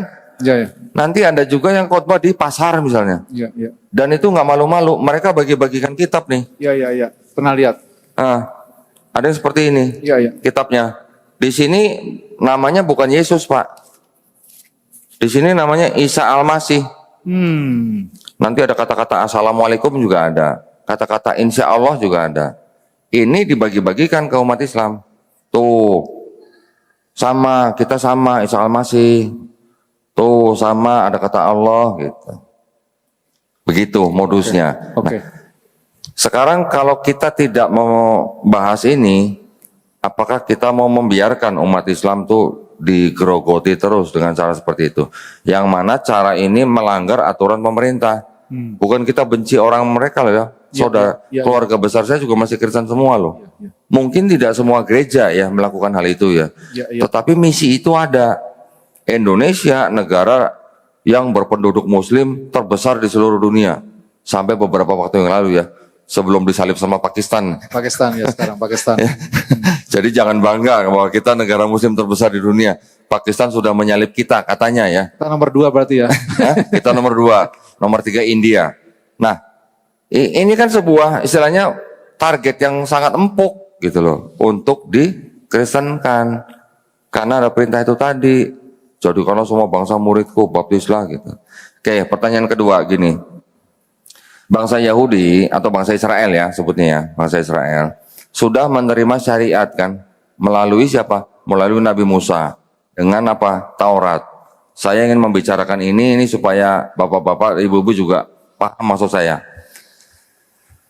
Yang disebut dengan Taurat, Zabur, Injil yang di dalam Quran ini adalah wahyu-wahyu yang diturunkan kepada Nabi dan Rasulnya untuk Bani Israel pada zaman itu. Setuju nggak? Zaman itu. Pada zaman itu. Setuju nggak? Setuju. Setuju ya? Ya. Pertanyaannya, apakah Nabi Musa menulis Torah yang 5 kitab Musa itu? Apakah Nabi Daud menulis Zabur? Apakah Isa atau Yesus menulis ini? Kok tidak? Enggak juga. Kita sudah bisa buktikan dengan ilmiah bahwa ini kan kitabnya orang Yahudi nih. Kitabnya orang Yahudi ini terdiri dari 5 kitab Musa disebut Torah. Di tengahnya ada kelompok Nevi'im yang disebut dengan kisah nabi-nabi. Ada kelompok lain disebut dengan Ketuvim atau tulisan orang-orang bijak. Kitab ini disusun kira-kira baru di abad ke-5 sebelum Masehi. Nabi Musa hidupnya di abad keberapa? 14-13 sebelum Masehi. Jaraknya hampir 1000 tahun gitu. Jadi pertanyaannya adalah apakah Taurat yang disebut atau Taurat Zabur disebut dalam Quran itu ini? Bukan. Ya. Terus ini kitabnya orang Kristen yang mereka sebut dengan Injil. Apakah Injil yang disebut dalam Quran itu ini? Bukan. Bukan juga, karena bukan Yesus yang nulis. Bukan juga Yesus yang memerintahkan muridnya untuk menulis di depan dia. Gitu. Ya, itu semua sudah ada kajiannya. Dan itu hampir juga dikonfirmasi oleh ahli-ahli perjanjian baru zaman sekarang. Bahwa yang menulis ini, ya khususnya di 4 gospel, Matius, Markus, Lukas, Yohanes, itu bukan orang-orang yang mengenal saksi mata langsung, juga bukan orang-orang saksi mata langsung. Jadi ibaratnya orang-orang yang menulis ini 4 gospel adalah orang-orang yang tidak pernah bertemu langsung dengan narasumber atau Yesus. Iya, iya, iya. Ya, ibaratnya juga orang-orang yang tidak pernah jalan-jalan bareng. Ibarat kata orang-orang yang tidak pernah ngopi bareng Yesus lah gitu. Nggak kenal pokoknya ya. Ya. Beda dengan sahabat-sahabat Nabi yang mendengar Nabi membacakan ayat Quran, kemudian sahabat menulis di depan Nabi, ya, bahkan juga dikoreksi bacaannya, setelah benar baru disimpan. Baru ketika Nabi Muhammad SAW wafat, baru catatan-catatan itu dikodifikasi, ya, bukan dikanonisasi. Kalau ini dikanonisasi, tapi kalau Quran namanya dikodifikasi. Jadi dari catatan-catatan itu dibaca sesuai bacaannya dengan tim yang sudah dibentuk, baru masuk ke dalam Quran. Gitu. Bedanya di situ. Nah, sekarang kalau misalnya kita sudah mengetahui bahwa Taurat, Zabur, Injil yang dimaksud dalam Quran itu bukan Bible-nya orang Yahudi dan juga bukan Bible-nya orang Kristen, gimana? Kita bisa buktikan gitu bahwa ini bukan Musa yang nulis, Ya. bukan Yesus yang nulis, bukan Daud yang nulis. Gimana berarti? Ya, Nah, ya gimana? hati-hati. Makanya maksud saya kita harus paham kalau mereka bawa-bawa ini ya kepada kita, kepada keluarga kita, ini loh Injil yang diterima oleh Nabi Isa gitu. Gimana? Jangan buru-buru percaya gitu maksud saya. Ya, kira-kira itu ya yang mau saya sampaikan kepada Bapak Ibu sebagai umat Islam supaya kita tidak mudah dimurtadkan. Oke. Oke? Tadi udah menjawab yang nomor 2 ya. Sudah ya, berarti. Yang tentang puasa ya. Yang syariat-syariat itu kan diturunkan sesuai dengan syariat-syariat pada saat itu. Semua syariat-syariat itu kan yang dikatakan di dalam Quran disempurnakan dengan syariat yang diturunkan melalui Quran dan sunnah Nabi Muhammad SAW. Jadi orang Yahudi zaman dulu juga memang sudah ada yang namanya wudhu Wudhu ada, ada. sholat ada, puasa ada, macam-macam. Bahkan yang perempuan juga berkerudung. Kita bisa lihat lah, sampai sekarang juga masih ada kan, Iya, begitu kan? iya, semua ada. Kalau yang sudah mulai meninggalkan itu berarti mereka adalah kelompok-kelompok yang sudah pembaharuan gitulah. Di Islam ada nggak begitu? Nggak ada. Ada juga Oh, ada sebenarnya. juga. Ya, Baik, jadi ya kalau ditanya begitu, ya mereka melakukan apa yang sudah disyariatkan, tetapi syariat-syariat itu disempurnakan di Islam. Gitu ya. Cukup ya, Mas Soki sudah paham ya. Baik, ke penanya kedua dari Ahwat mungkin ibu-ibu silakan. Baik ibu-ibu yang Dibantu, Pak dirahmati Allah, silakan kalau mau bertanya. Ada yang mau tanya, Satu, ibu-ibu? 2 orang silakan. Angkat tangan, Oh, ada itu di belakang. silakan Ibu. Bisa dibantu tim Ahwat ya. Assalamualaikum warahmatullahi wabarakatuh. Waalaikumsalam warahmatullahi wabarakatuh. Saya mau bertanya, Ustadz. Ada di salah satu aplikasi itu ada dialog-dialog itu. Apakah itu Ustadz? Saya sebut aja apa gimana ya aplikasinya? Yang di TikTok itu ada debat-debat entah apa itu lintas agama atau bukan ya, Ustadz. Jadi di situ ada semacam ya ada yang masuk ke room itu ada Muslim, ada juga Kristen gitu. Jadi situ berdebat. Nah ini yang debat ini maksudnya tujuannya apa gitu? Apakah nanti takutnya kalau orang-orang yang maaf ya pemahaman ininya masih kurang, takutnya jadi nanti dia jadi gimana ya sama Al-Quran gitu. Nah ini ada di aplikasi itu. Bahkan hostnya kadang-kadang saya lihat ada seorang perempuan tapi dia memakai jilbab. Cuman dia pernah pernyataannya gini, saya Muslim. Saya sempat tanya di room itu, yang hostnya ini Muslimah atau bukan? Ada yang jawab Muslimah. Tapi dia statementnya gini, saya Muslim, tapi saya ini Yesus katanya gitu. Saya nggak paham nih seperti ini. Ya, Apakah kau tahu ini debat seperti ini dan apakah ini diperkenankan atau tidak perdebatan seperti ini. Itu saja. Assalamualaikum warahmatullahi wabarakatuh. Waalaikumsalam warahmatullahi wabarakatuh. Langsung aja, Ya, kok. itu memang banyak terjadi, sekarang sedang terjadi, karena memang ada aplikasi yang memungkinkan hal-hal seperti itu ya. Dulu sebelum ada TikTok, orang berdebat di Zoom. Sebelum ada Zoom, orang berdebat di WhatsApp gitu misalnya. Sekarang sudah ada TikTok, orang sudah bisa buka komal, orang setiap pendengarnya atau penontonnya bisa dinaikkan, mereka bisa langsung berdebat di situ. Tetapi kan masih ada keterbatasan juga di situ. Oke. Orang tidak bisa dengan mudah untuk membuktikan sesuatu dengan dokumen atau literasi atau referensi gitu. Nah, sebenarnya kalau buat kami itu tetap menjadi sarana dakwah. Sarana dakwah artinya yang mencegah atau yang membantah atau yang menyanggah fitnahan-fitnahan atau tuduhan-tuduhan dari orang-orang di luar Islam. Karena banyak sekali Islam difitnah itu banyak gitu ya. Tapi kalau di saya, terutama di yayasan yang saya gabung, kami tidak ke arah debat online. Kami arahnya debat yang tatap muka gitu. Ya, langsung. Jadi kelihatan ada orangnya gitu, bukan debat sama foto gitu kalau kita. Kita debatnya sama orang yang real dan kita maunya debat dengan pemuka agamanya, bukan dengan sembarangan orang gitu. Kita debatnya langsung harus dengan pendeta yang punya jemaat gitu. Dan kita maunya buka-bukaan begini, ada barangnya gitu. Bukan cuma asumsi, karena kita tidak boleh asumsi ya. Betul.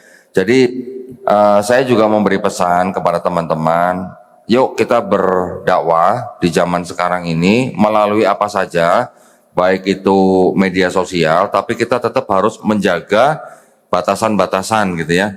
Yang seperti tadi bilang, kita tidak boleh mencaci maki sesembahan orang lain, kita juga tidak boleh menghina agama orang lain, kita juga tidak boleh mencaci maki pribadi orang lain. Supaya apa? Supaya kita menunjukkan akhlak daripada Islam yang baik. Kalau tadi yang mengatakan bahwa ada nanti perempuan jadi host menggunakan kerudung, tapi ternyata dia percaya dengan Yesus, di dalam kitab mereka itu ada namanya gini, trik gitu ya. Supaya apa? Supaya cerdik seperti ular, tulus seperti merpati. Itu ada triknya begitu. Jadi kita yang umat Islam mungkin juga tidak dengan mudah mengetahui istilahnya identifikasi dan motivasi mereka. Nah, itu yang makanya kita harus berhati-hati. Buat umat Islam yang memang ilmu agamanya masih pas-pasan, saya sarankan jangan masuk ke dalam media-media sosial seperti itu. Terutama buat remaja-remaja ya. Lebih baik fokus belajar Quran, fokus hafalin Quran, banyak ikuti kajian-kajian Islam. Yang masih pas-pasan ilmu Islamnya jangan masuk ke dalam room-room seperti itu ya. Barakallahu fikum. Silakan. Baik, terima kasih. Itu mungkin jadi bagian dari tantangan dakwah Dakwah itu. juga, iya. Dengan aplikasi ya, Betul. teknologi. Betul. Lanjut ya, Pak Ustadz. Oh, masih di sana. Mungkin mic-nya bisa dibantu ibu-ibu. Ada lagi tadi yang mau tanya dari Masih ada lagi yang mau bertanya ibu. Oh ya, boleh langsung aja. Dari ibu-ibu dulu. Silakan Ibu. Wah, Iya. siapa? Silakan Ibu.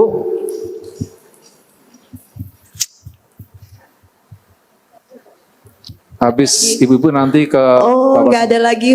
Oh, nggak ada lagi. Nggak ada lagi. Baik, Nah, ini nih. dari Bapak-bapak. Bapak-bapak. Nah, ini ada sahabat saya nih. Ini juga mantan kafir. Oh, mantan kafir. Silakan sebutin nama. Mantan non-muslim. Nama dan dari mana? Mantan kafir. Ya, bismillahirrahmanirrahim. Jangan mualaf terus gitu ya. Masa mualaf Iya. terus ya? Oh, mantan kafir lah ya. Assalamualaikum warahmatullahi Waalaikumsalam wabarakatuh. warahmatullahi Waalaikumsalam Masya Allah. warahmatullahi wabarakatuh. You are not alone. Masya Mantan Allah. kafir. Takbir. Keren. Allah Akbar. Ya, nama saya Ko Aziz Lo. Ah, Ya, temannya Ko Dondi juga sih. Kok, gini loh kok. ah. Yang kadang sering luput dari pertanyaan orang gitu kan ya. Orang lebih terpesona dengan kisah sebelum Muslim gitu. Kita tahu Ko Dondi luar biasa ya, mahir dalam perdebatan, dalam Alkitab gitu kan. Juga bisa menghadirkan dalil dari Al-Quran juga gitu ya, kita lihat. Nah, ini sebenarnya dua hal yang bertolak belakang sebenarnya kan. Satu Alkitab, masih belum Muslim. Kemudian mempelajari Al-Quran di mana masa sudah Muslim. Nah, gini kok, apa yang luar biasa yang kodon dirasakan di dalam Islam setelah masuk Islam, sehingga ketika saat ini berdakwah dengan menggunakan ayat-ayat Injil pun tidak terpengaruh dengan kerinduan kepada iman masa lalu katanya. Enggak, soalnya saya pernah gini kok. Ngeledek ini. Ini Enggak, saya pernah ditelepon sama temen diginiin. Ziz, apa? Lo nggak rindu sama iman masa lalu? Saya bilang gini, oh coba sini yuk kita ngomongin tentang rindu. Gak datang kok, nggak berani kok gitu loh. Jadi gitu. Makanya saya tanya, apa yang kodon dirasakan dalam Islam sehingga walaupun masih mengkaji ayat-ayat Injil, bahkan ayat-ayat ya kitab-kitab terdahulu dan juga mengkaji Al-Quran, Kodondi tetap istiqomah dalam Islam. Masya Allah. Ini sebenarnya pertanyaan MC nih, kalau ditanya sama jamaah. Silakan kau langsung aja kok. Tadi saya mau nanya itu. Enggak, ini Wicak, nanyanya. ada pertanyaan satu lagi nanti Boleh, sekalian boleh. jawab. Boleh saya jawab dulu nggak? Saya jawab dulu aja ya. Kata Takut lupa nanti. Pak Fauzi, katanya mau dijawab dulu katanya, takut lupa katanya. Oh, Iya, silakan, jawab dulu ya. silakan Ya. dijawab. Silakan kok. Ini tadi nanyanya kangen agama lama atau kangen harumnya babi? Bahasanya halus ya. Bahasanya halus. Halus. Jadi ya alhamdulillah ketika sudah menjadi seorang muslim sama sekali udah nggak ada keinginan untuk makan babi. Masya Allah. Alhamdulillah. Bener. Saya nggak tahu gimana ceritanya ya. Oke. Pokoknya sudah nggak ada aja rasa keinginan begitu. Hidayah itu. Nah, tetapi tadi menjawab kohlu. Ini kalau saya panggilan mesranya kohlu panggilnya. Masya Allah. Ya. Kenapa bagaimana saya istiqomah?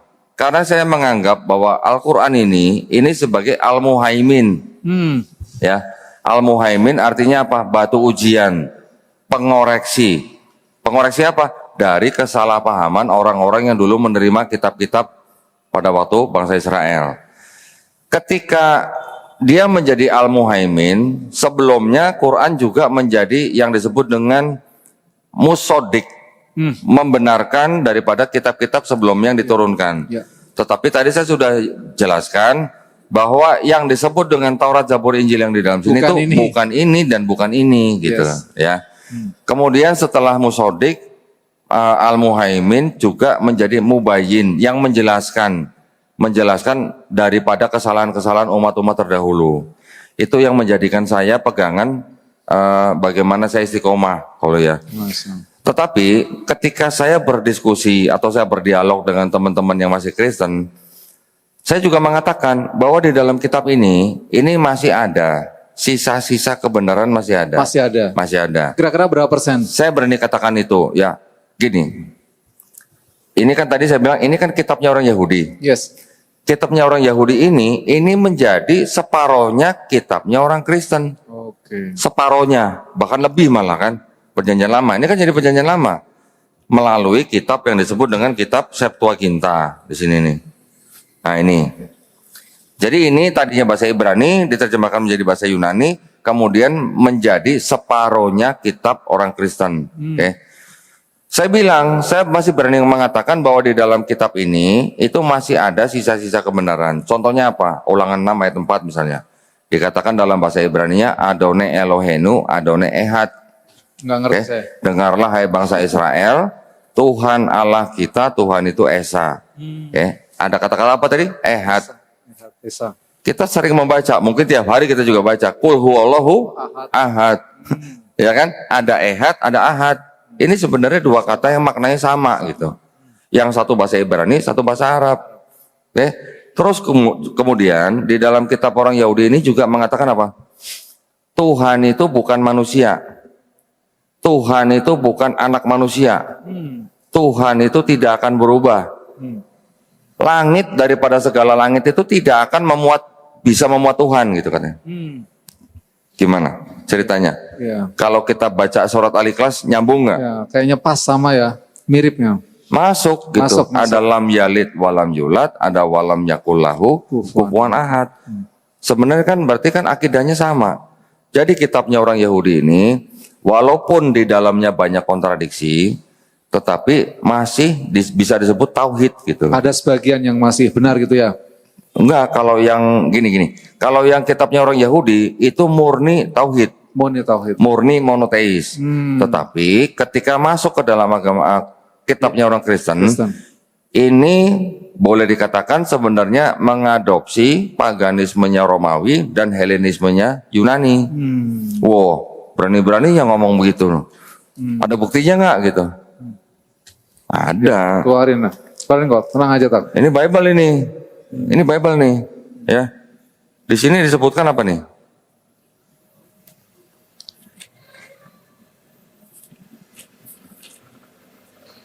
Nih. Ada sebuah ayat yang dikatakan apa? In the beginning was the word, and the word was with God, and the word was God. Pada mulanya adalah firman, dan firman itu bersama-sama dengan Allah, dan firman itu adalah Allah. Di sini apa tulisannya? Bisa baca? Kecil banget. Waduh. Baca aja kok, kecil banget. Saya nggak pakai kacamata. Ini adalah adopsi Hellenistic filosofi. Hellenistic tahu ya, Hellenistic ya. Iya. Jadi di daerah ya Mesir, Palestina, Arab Saudi, kemudian Persia, India, ke atas lagi Yunani, Romawi, daerah sini semua ini kan pernah mengalami yang disebut dengan era Helenistik gitu. Dari mana era Helenistik? Era Helenistik adalah budaya yang dibawa oleh Yunani kuno ketika Yunani melalui Raja Alexander Agung menguasai daerah-daerah situ setelah mengalahkan Persia.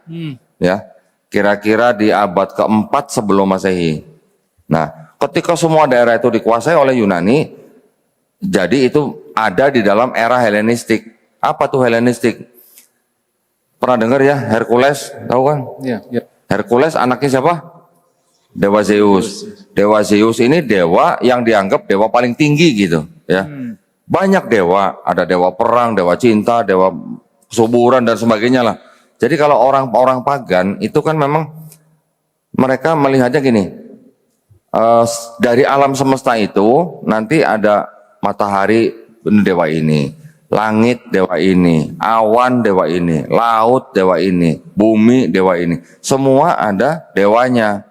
Zeus dianggap sebagai dewa yang paling tinggi, tapi Zeus ini adalah dewa yang istilahnya selamitan gitu. Lihat perempuan cantik dihamilin punya anak Hercules misalnya. Nanti lihat perempuan cantik lagi dihamilin punya anak Perseus. Melihat Dewi ini cantik dihamilin punya anak Helen gitu.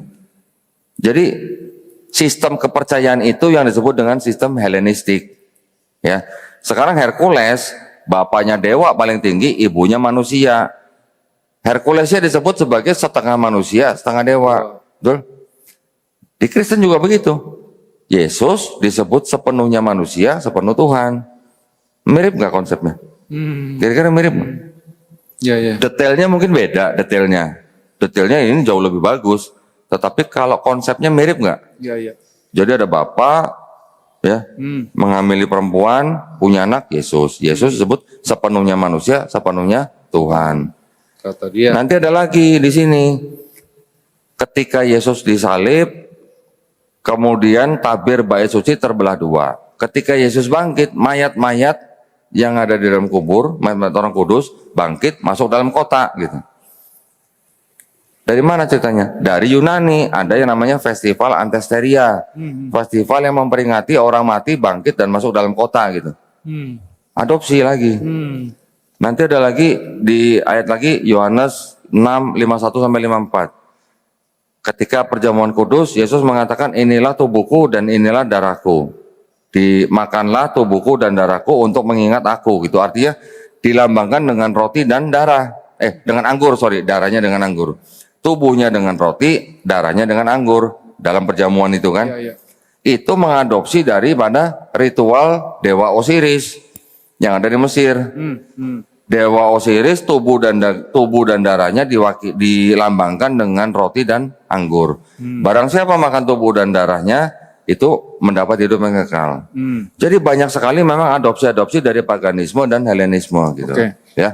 Nah, Kembali pertanyaan tadi. kembali lagi. Rindu nggak dengan Bagaimana ceritanya saya bisa rindu kalau ternyata saya mengetahui di sini ini agama buatan manusia gitu. Itu aja ya. Sedangkan di sini ini udah jelas-jelas firman Allah. Firman Allahnya terbukti dari sains. Terbuktinya bukan dari yang ribuan tahun yang lalu, baru sekarang gitu. Kalau Jadi nggak mungkin kita rindu untuk menyembah manusia gitu. Kalau rindu kebangetan kok. Kalau rindu kebangetan gitu ya. Masya Allah. Ya, alhamdulillah. Mudah-mudahan menjawab pertanyaan. Baik, baik. Jazakallah, Koh Doni. Satu lagi dari silakan Bapak. Oh, dua, ada dua. Baik. Ya, Mungkin Assalamualaikum warahmatullahi wabarakatuh. Dengan nama Pertanyaan singkat kok. Nama saya Nur Jamaah Marala. Baik, Pertanyaan Pak Nur. singkatnya minta penjelasan mengenai Injil Barnabas kok. Terima kasih. Assalamualaikum warahmatullahi wabarakatuh. Waalaikumsalam warahmatullahi wabarakatuh. Langsung aja kok ya, nggak apa ya? Langsung ya, langsung saya jawab ya. Nggak, langsung ada yang nanya. Hah? Ada satu lagi nanya. Oh, ada satu nanya. Nggak apa-apa, Silakan. Silakan Pak. Silakan Bapak. Bismillahirrahmanirrahim. Assalamualaikum warahmatullahi Waalaikumsalam wabarakatuh. Waalaikumsalam warahmatullahi wabarakatuh. Ini Pak, pendapat saya begini Pak, bahwa agama yang benar di dunia itu ada hanya satu, hanya agama Islam. Sedangkan yang lain di luar Islam adalah hanya kepercayaan saja. Itu bagaimana pendapat Bapak apa yang saya katakan ini? Terima kasih. Wassalamualaikum warahmatullahi wabarakatuh. Waalaikumsalam warahmatullahi wabarakatuh. Langsung aja kok. Ya, saya jawab yang Injil Barnabas ya. Ya, Barnabas. Saya tidak pernah menyebut sebagai Injil Barnabas. Saya menyebutnya Gospel of Barnabas. Tetapi yang disebut dengan 3 kitab Barnabas itu ada 3, Pak. Jadi bukan cuma 1, ada 3 kitab Barnabas ya. Yang pertama itu adalah Epistle of Barnabas. Ini ditulis kira-kira abad kedua Masehi. Yang kedua ada Acts of Barnabas. Ditulis kira-kira abad kelima Masehi. Nanti ada lagi yang Gospel of Barnabas, ditulis kira-kira atau diterjemahkan kira-kira di abad ke-16 Masehi. Nah, yang Bapak nanya yang mana nih dari 3 ini nih? Ada 3. Soalnya ada 3 nih masalahnya. Mungkin yang Bapak sering dengar adalah di dalam Injil Barnabas ada Yesus bilang nanti akan ada nabi lagi yang bernama Ahmad gitu ya. Betul ya? Nah, kalau itu berarti yang ketiga Pak, yang tadi diterjemahkan di abad ke-16 ya. Abad 16. Saya tidak pernah membahas itu, kenapa? Satu, karena kalangan Kristen juga tidak menerima gospel ini Pak. Oke. Ya. Kedua, ditengarai bahwa gospel ini ditulis oleh orang Muslim. Ya, orang Islam yang nulis gitu Pak. Ketiga, di dalam tulisan ini juga ada beberapa hal kecil yang tidak sesuai dengan akidah Islam. Ya, contoh apa? Kalau di Islam menurut Bapak yang Al-Masih itu Nabi Muhammad SAW atau Nabi Isa alaihissalam? Hah? Ya, Al-Masih. Masih. Hah? Nabi Muhammad Al-Masih. Ada Isa. Nabi Isa alaihissalam yang mempunyai gelar Al-Masih. Betul kan? Nabi Muhammad SAW pernah nggak disebut sebagai Al-Masih? Tidak pernah ya? Nah, di Gospel of Barnabas itu yang disebut sebagai Al-Masih bukan Nabi Isa, tapi Nabi Muhammad SAW, Pak. Nah, itu kan sudah berbeda dengan kita kan? Makanya kita nggak pernah bahas, Pak. Saya nggak pernah bahas itu. Ya, Pak ya? Mudah-mudahan menjawab pertanyaan. Yang kedua tadi Bapak bilang di luar Islam apa Pak? Keniscayaan atau kepercayaan? Hanya Islam yang paling benar gitu ah. Enggak, bukan tadi Bapak itu dibilang yang di luar Islam apa? Kepercayaan. Kepercayaan saja. ya betul. Saya setuju sekali Pak dengan yang Bapak katakan bahwa di luar Islam itu hanya kepercayaan tapi kebenaran hanya di dalam Islam. Karena di dalam Islam sendiri Allah sendiri juga sudah mengatakan bahwa sudah berfirman bahwa kita harus bisa membedakan yang hak dan yang batil. Gitu. Yang batil ini belum tentu dianggap tidak baik. Bisa aja yang batil dianggap baik, tapi pasti tidak benar gitu Pak. Bedanya di situ aja sebenarnya ya. Gitu aja Pak ya. Silakan yang lain. Baik, ini pertanyaan terakhir kok. Ini Ya. dari YouTube. Mungkin bisa dibacakan. Oh, dari YouTube. Ya. Ada pertanyaan dari live chat di YouTube yang sedang online dari Bapak Adi Nugroho.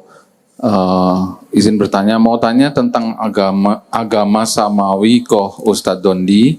Bagaimana sejarahnya kitab-kitab agama Samawi selain Al-Quran ini bisa berbeda, bahkan menjelek-jelekan nabi-nabi utusan Allah. Mohon penjelasan. Waduh, ini kalau mau dijelasin detail bisa 2 hari dong. Panjang ya.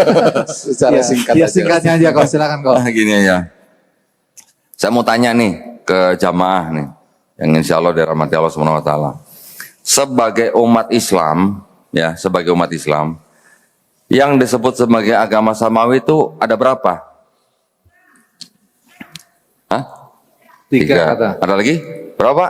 Satu. Ada lagi? Saya tadi ngomongnya sebagai umat Islam ya. Bukan sebagai mahasiswa, bukan sebagai profesor, bukan sebagai peneliti ya. Saya nanya sebagai umat Islam. Satu. Satu. Ada berapa? Ya, kita kan beriman pada ini. Ya. Tadi kita udah bilang, kita bahwa yang ini bukan Taurat yang di sini. Ini bukan Injil yang di sini. Gitu. Jadi berarti kalau bilang 3, berarti inna dina indalohilnya Islamnya salah dong. Enggak pas. Nah, gitu ya. Bapak keren, Pak. Jadi inna dina indalohil Islam itu bukti bahwa agama samawi sebagai Islam kita harus bisa bilang satu, cuman Islam aja gitu.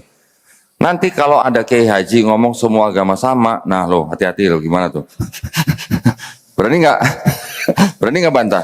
Kalau ada Kiai Haji ngomong semua agama sama. Waduh. Kalau sama kenapa nggak masuk Islam aja? Perlu ditanya lagi itu.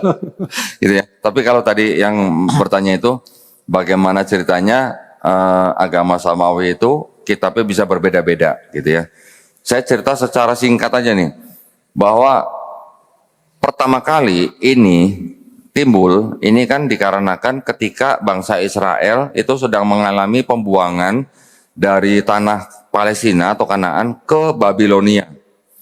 Israel kan kita paham ceritanya lah ya, mungkin dari ketika mereka sudah keluar dari Mesir, ketika dipimpin oleh Nabi Musa alaihissalam, ketika mereka sudah menjadi bangsa sendiri, mereka dipimpin oleh 12 hakim-hakim, kemudian mereka minta kepada nabinya untuk diberikan raja atau diangkat raja, Tolut ya, kemudian menjadi kerajaan Israel. Kerajaan Israel kemudian terpecah menjadi 2 ketika Nabi Sulaiman wafat alaihissalam.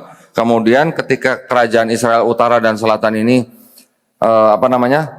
sudah terpisah, masuklah bangsa Assyria menguasai utara.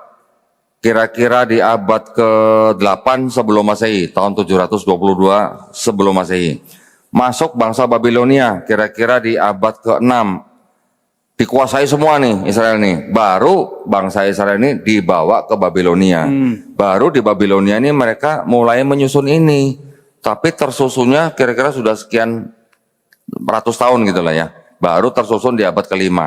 Nah, dari sini baru di abad ketiga sebelum Masehi yang ini diterjemahkan menjadi ini dari bahasa Ibrani menjadi bahasa Yunani ya.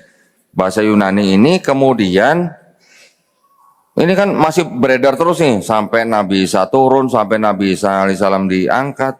Ini masih beredar. Baru sampai di abad keempat Masehi ini ya. Berarti jarak berapa tahun tuh? Dari abad ketiga sampai abad 4 masih 700 tahun. Baru ini dijadikan separuh kitabnya orang Kristen. Orang Kristen punya kitab-kitab sendiri nih. Ini ditulis kira-kira dari pertengahan abad pertama sampai abad kedua. Nah, yang ini dijadikan satu sama ini. Inilah kitabnya orang Kristen. Bedanya apa sama yang ini? Kalau yang ini tauhid. Tapi kalau ini sudah menjadi Yunani, tauhid, terus kemudian digabung dengan konsep Tuhan yang menyembah Tuhan yang 3 tapi satu tapi 3, ya kan politeis sebenarnya kan. Mereka mau bilang satu bagaimana tetap aja 3 gitu loh. Ketika yang monoteis digabungkan dengan yang politeis jadi apa? Jadi nggak karuan. Jadi monopoli dong berarti. Monopoli. Ya, tetapi maksudnya gini. Kenapa ini harus ditempelin dengan ini, gitu ya? Nah itu kan pertanyaannya itu. Kenapa mereka nggak bisa berdiri sendiri?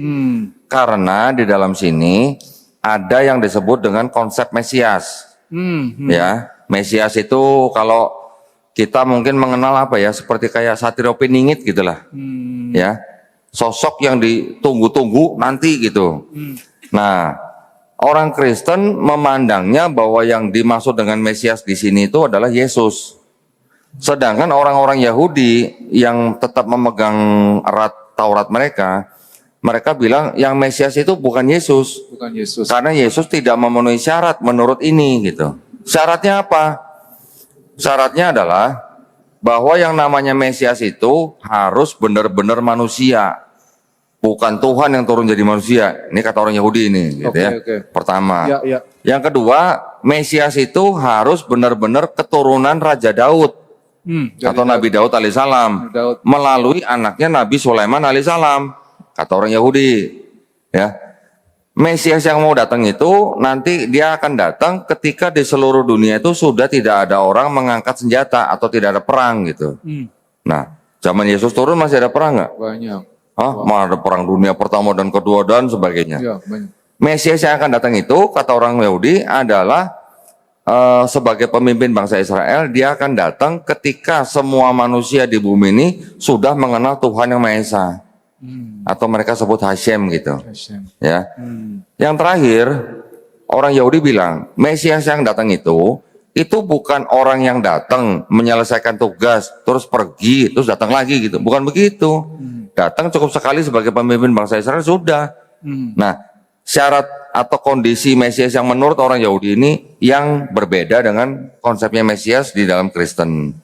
Kristen bilang Yesus selain Mesias, Nabi, Guru, Tuhan juga, Allah juga, pokoknya semua diborong gitulah. Ya, semua gelar diborong dalam satu sosok gitu. Itu kan berbeda berarti kan sama yang Yahudi gitu. Ya, jadi kalau bertanya akhirnya versi-versinya dari mana? Setelah ini menjadi kitabnya orang Kristen, baru diterjemahkan ke bahasa lain-lain, bahasa Latin, bahasa Jerman, bahasa Inggris sampai ke bahasa Indonesia. Tetapi yang tadi saya bilang, ketika ada dokumen dari Barat dan Timur, ketika itu menjadi Bible yang awal, baru timbul kelompok-kelompok yang menerjemahkan Bible tapi menggunakan kritik teks. Nah, kritik teks itu adalah yang menerjemahkan dari naskah-naskah yang paling tua gitu. Itu yang sampai akhirnya keluar Bible begini. Ayat ini pasti tidak asli gitu. Yang ngomong dia. Saya yang jujur banget ya. Ya, tapi kan ini untuk belajar. Ini memang untuk studi belajar gitu. Oke, cukup jelas ya. Mungkin mudah-mudahan menjawab pertanyaan tadi itu. Baik.